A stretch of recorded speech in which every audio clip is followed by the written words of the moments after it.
তাদেরকে কয়েকদিন পর গুম করার পর যেটা করতো যে তাদেরকে নিয়ে আসা হতো, নিয়ে এসে চোখ বন্ধ করে তাদের ঠিক পায়ের এই জায়গার নিচে, যেটাকে আমরা নি বলি, এই জায়গায় শটগান ঢুকিয়ে 300 থেকে 400 পিলেট মেরে দিত। শটগানের গুলি, পিলেট আপনারা যেটা জুলাই অভ্যুত্থানে দেখেছেন। এরপরে রক্ত রক্ত প্রবাহ হয়ে যাতে মারা না যায় এজন্য হচ্ছে চোখ বাঁধার কাপড়টা দিয়ে এটা আটকায় দেওয়া হতো। এরপরে যাদেরকে হসপিটালে পাঠানো হতো। আপনারা জানেন যে যত অ্যাক্সিডেন্টই হোক, মানুষের পা হার্ট ভেঙে গেলেও যদি 7-8 ঘন্টার মধ্যে ভাস্কুলার নার্ভের অপারেশনটা করা যায়, তার পাটা ভালো করা যায়। কিন্তু সেখানে যেটা করা হতো যে এই জিনিসগুলোকে অপারেশন করা হইতো না, এটাকে হচ্ছে 3 দিন এভাবে ফেলে রাখা হতো। আমাকে এই প্রোগ্রামে ইনভাইটেশন দেওয়ার জন্য, বিশেষ করে যারা ভিকটিম ফ্যামিলি আছেন, যারা হচ্ছে গুমের ভিকটিম হয়েছেন এবং তাদের যারা ফ্যামিলি মেম্বার, তারা যে ট্রমা, যে সাফারিংস এর মধ্যে দিয়ে গেছেন, আই এম সো সরি। তাদের সঙ্গে যা ঘটেছে এটা আমাদেরকে নিজেদেরকে ট্রমাটাইজ করে ফেলে। এবং আপনারা যারা গল্পগুলো শুনছেন, এইটা আই এম সো সরি যে আমারও কিছু কথা আপনাদের নিজেদের সাইকোলজি বা আপনাদের চিন্তা জগতে কিছু ধাক্কা তৈরি করতে পারে। সো মানে এটা যাতে ট্রিগারিংটা ক্ষমা সুন্দর দৃষ্টিতে দেখবেন। আমি আমার পুরো পিএইচডির টপিকটা ছিল টুয়ার্ডস অ্যান অ্যানথ্রোপোলজি অফ লফেয়ার। বিশেষ করে ওয়ার অন টেরর যখন সারা দুনিয়াতে শুরু হলো, তখন আমরা যেরকম যুদ্ধের যে ট্র্যাডিশনাল মেথডগুলা দেখেছি, যে ব্যাটল গ্রাউন্ডে আপনার হচ্ছে গুলি করে, আপনার হচ্ছে শুটিং করে মানুষকে মেরে ফেলা, সেটা কিন্তু ওয়ার অন টেররের পরে সেটা টোটালি একটা নিউ ডিরেকশনের দিকে চলে গেছে। মানুষকে ডিরেক্ট শুট করে ওয়ার অন টেরর টার করা লাগে না। এটা হচ্ছে it includes in various civil space like educational space, judicial space. আপনারা দেখেছেন যে বাংলাদেশে গত 16 বছরে প্রায় 50 লক্ষ 5 million equivalent to the people of the Ireland, এত বেশি সংখ্যক মানুষকে নানান ধরনের মামলা দিয়ে রাষ্ট্র কিন্তু তাদেরকে সন্ত্রাসবাদী, বিস্ফোরক, মানে এমন এমন সব ঘটনাগুলোর মধ্য দিয়ে তাদেরকে নানান আইনের ফাঁকফোকরের মধ্যে বেড়া জালে তাদেরকে টার্গেট করেছে, যে টার্গেট করার মধ্য দিয়ে তার অবৈধ কর্তৃত্ববাদী শাসন এবং তার যে যুদ্ধ এটাকে সাস্টেইন করেছিল। এবং এই যে মামলাগুলো হয়েছে 1,36,000 মামলা, যেটা documented by Pew human rights activist and political activist, সেগুলোতে কিছু কমন ট্রেন্ড ছিল। যেমন আরমান ভাই বলতেছিলেন যে যারা গুমের ভিকটিম হইতেন, গুমের ভিকটিমের একটা অংশ কিন্তু তারা কিন্তু আমাদের কাছে ফিরেন নাই। আরমান ভাইদের মতো একটা অংশ ফিরেছে, প্রায় 70% ফিরেছেন। তো যারা ফিরেছেন তাদের ভাগ্যে আসলে কি ঘটেছে, আর যারা ফিরেননি তাদের ভাগ্যে কি ঘটেছে, এগুলো কিন্তু প্রত্যেকটা ঘটনারই পরবর্তীতে কিন্তু এটা একটা লিগ্যাল কনসিকোয়েন্স ছিল কোড আনকোড।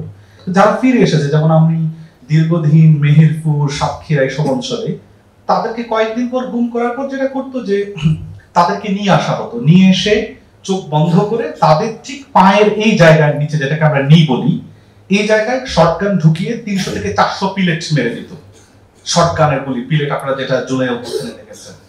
এরপরে রক্ত প্রবাহ হয়ে যাতে মারা না যায় এজন্য হচ্ছে চোখ বাঁধার কাপড়টা দিয়ে এটা আটকায় দেওয়া হতো। এরপরে যাদেরকে হসপিটালে পাঠানো হতো। আপনারা জানেন যে যত অ্যাক্সিডেন্টই হোক, মানুষের পা হার্ট ভেঙে গেলেও যদি 7-8 ঘন্টার মধ্যে ভাস্কুলার নার্ভের অপারেশনটা করা যায়, তার পাটা ভালো করা যায়। কিন্তু সেখানে যেটা করা হতো যে এই জিনিসগুলোকে অপারেশন করা হইতো না, এটাকে হচ্ছে 3 দিন এভাবে ফেলে রাখা হতো। ডক্টরের একটা কমপ্লিসিট রিলেশন এটার মধ্যে ছিল এবং 3 দিন পর পাটা কেটে ফেলা হতো। কেটে ফেলার পর যেটা হতো, সে কিন্তু বাড়িতে যাচ্ছে না, তাকে কিন্তু কোর্টের মধ্য দিয়ে প্রিজনে পাঠানো হচ্ছে।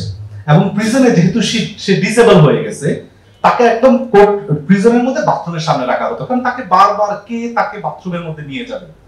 এরপরে যেটা হতো, তার বিরুদ্ধে মোট 3 থেকে 4 ধরনের মামলা হতো।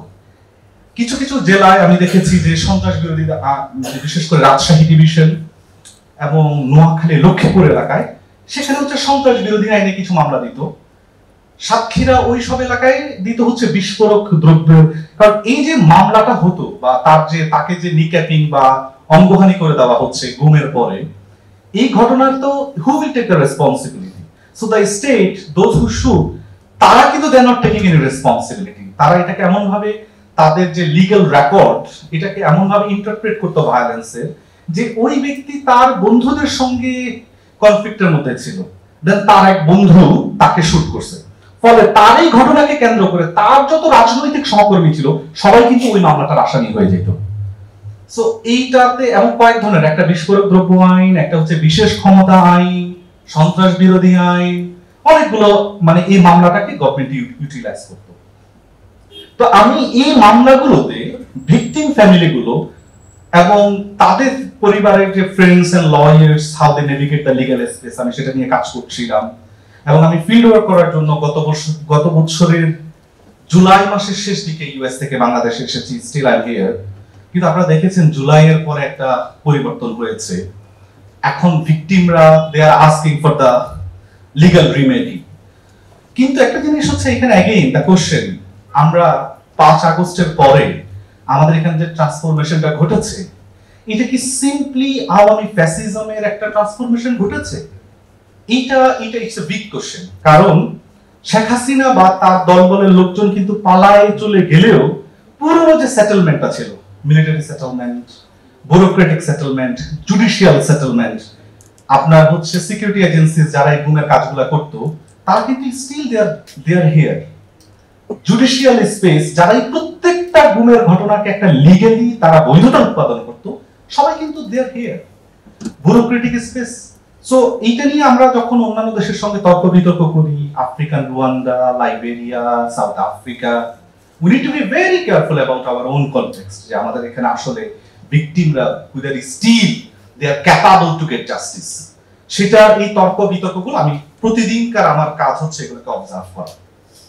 তো আজকে আমরা যে বিষয়টা নিয়ে আলাপ করছিলাম, যেমন আয়নাঘর, এখানে কিন্তু আয়নাঘর বা গুম যে জিনিসটাকে বাংলাদেশের একটা মেইন স্ট্রিম, আমাদের একটা সবার মনোজগতে বাসা বেঁধেছে, গুমটাকে আমরা আয়নাঘরে কিন্তু আমরা ইকুয়েট করি। ইট was not like that. Aynaghor শুধুমাত্র একটা মাত্র গুমের কনসেন্ট্রেশন ক্যাম্প ছিল না, অনেকগুলো ছিল। যেমন মিলিটারি যে ডিজিএফআই যে সেকশনটা ছিল, তাদের যে সিক্রেট ডিটেনশন সেল, এটাকে বলা হয় আয়নাঘর। তারা এটাকে নাম দিয়েছে আয়নাঘর। এটা যদিও হচ্ছে বাংলাদেশি কোড আনকোড যে লিগ্যাল ভাষাটা হচ্ছে জেআইসি, জয়েন্ট ইন্টারোগেশন সেল। র‍্যাবের একটা ছিল, তার নাম ছিল TFI, task force interrogation sell, যেখানে আমাদের আরমান ভাই ছিলেন। পুলিশের একটা ছিল যেটার নাম হচ্ছে এলআইসি, লফুল ইন্টারসেপশন সেল, সেটা হচ্ছে বগুড়াতে। সো এবং এইটার আবার নাম ছিল এরকম আয়নাঘরের মতো, সেখানে এটার নাম বলতে হচ্ছে মেহমান খানা। সো তারা কিন্তু খুব স্মার্ট ওয়েতে দে কনস্ট্রাক্টেড। সো এখানে কিন্তু একটা এজেন্সিটার সঙ্গে যুক্ত ছিল না, এখানে তো অসংখ্য এজেন্সি এই পুরো প্রক্রিয়াটাকে তারা উৎপাদন এবং এটাকে মেইনটেইন এন্ড সাস্টেইন করেছে। তাহলে আমি হচ্ছে একাডেমিক ওয়েতে I am not asking too much questions here, because academics are so much obsessed with so called theory making. আমি জাস্ট পাবলিক যে স্পেস হিসেবে আপনাদের সঙ্গে কিছু জিনিস শেয়ার করতে চাচ্ছি। ফার্স্ট, বাংলাদেশের সরকার কিভাবে এই জিনিসগুলোকে তৈরি করতে সক্ষম হয়েছে, তার লজিক, এটা লজিকটা কি ছিল, কিভাবে তারা এই জিনিসগুলোকে তৈরি করলো। এইটা আমি অনেকগুলো ডকুমেন্ট, এই যে 1 অগাস্টের পরে আমি অনেকগুলো সরকারি দলিল দস্তাবেজ আর্কাইভিং ঘাটতেছিলাম যে কিভাবে মানুষকে, how they targeted the people. আমি অনেকগুলো সরকারি দলিল দস্তাবেজ পাচ্ছিলাম যে ভাই এখানে একটা জিনিস কথা বলতেছিলেন যে তথ্য সিক্রেসি। আমরা যে অর্ডিনারি পুলিশিং, অর্ডিনারি মিলিটারি যেটা প্র্যাকটিস দেখতাম, this kind of practice it was beyond that. এটা কিন্তু অর্ডিনারি পুলিশিং এর বাইরে একটা kind of secret policing, secret prisoning, মানে এই ধরনের একটা প্র্যাকটিস তখন হচ্ছে ডেভেলপ করেছিল। তো আমি অনেকগুলো দলিল দস্তাবেজ দেখতেছি যে দৈনিক মাথা ভাঙা, so which is not even মানে ঢাকার কোনো পত্রিকা না, দৈনিক করতোয়া, দৈনিক তো মানে এমন একটা রিমোট এলাকার সংবাদ, সেখানকার লোকাল কোন একটা গোয়েন্দা সংস্থা এটা ঢাকার সেন্ট্রাল অফিসে পাঠাইছে এবং সেখানে সূত্র অমুক পত্রিকার বরাতে যথাযথ অ্যাকশন নেবেন, মানে সংশ্লিষ্ট ঢাকার যে দপ্তর, বিশেষ করে ধরেন ঢাকায় যে এই যে উত্তরাতে তাদের যে হচ্ছে যে সবচেয়ে বড় সিক্রেট ডিটেনশন সেলগুলো ছিল সেখানে তাদের লোকদেরকে তারা হচ্ছে আহ্বান করতেছে ওই পত্রিকার সূত্র ধরে আপনারা যথাযথ ব্যবস্থা নেন। সো কোথাকার কোন কুষ্টিয়া, কোন রিমোট এলাকা, দে আর নট মানে aware of those people, but এই যে এটা কিন্তু এটা একটা ওয়েল কোঅর্ডিনেটেড একটা এফোর্ট ছিল। ফলে এটা একটা সিন্ডিকেটেড গ্রুপ, তারা এই জিনিসগুলো নিয়ন্ত্রণ করত।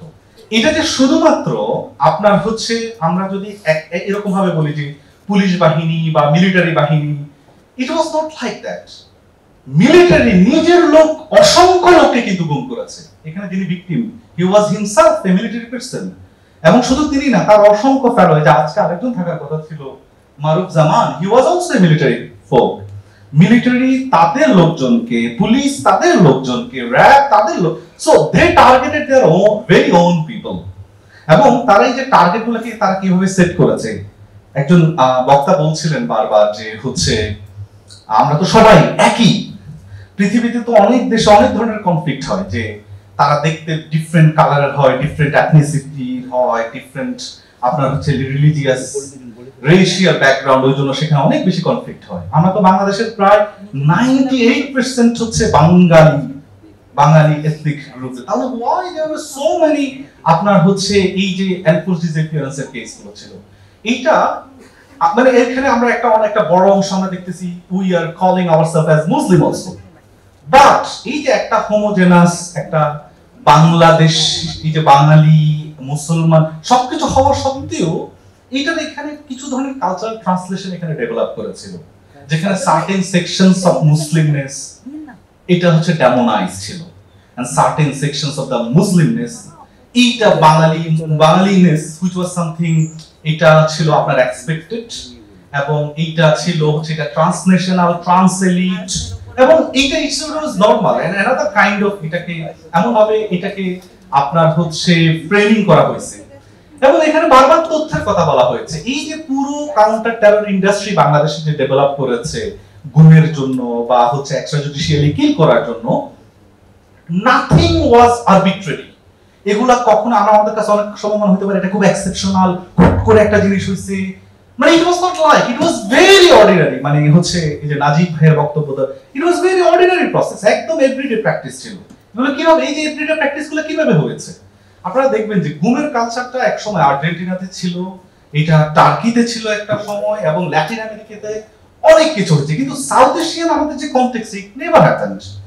এইটা আপনারা জানেন যে 80s এর দিকে পাঞ্জাবের শিখরা যখন ইন্ডিয়ান স্টেটের বিরুদ্ধে তাদের যখন স্বাধিকারের জন্য তারা লড়াই করতেছিল, দে ইন্ট্রোডিউস দ্য কাউন্টার টেররিং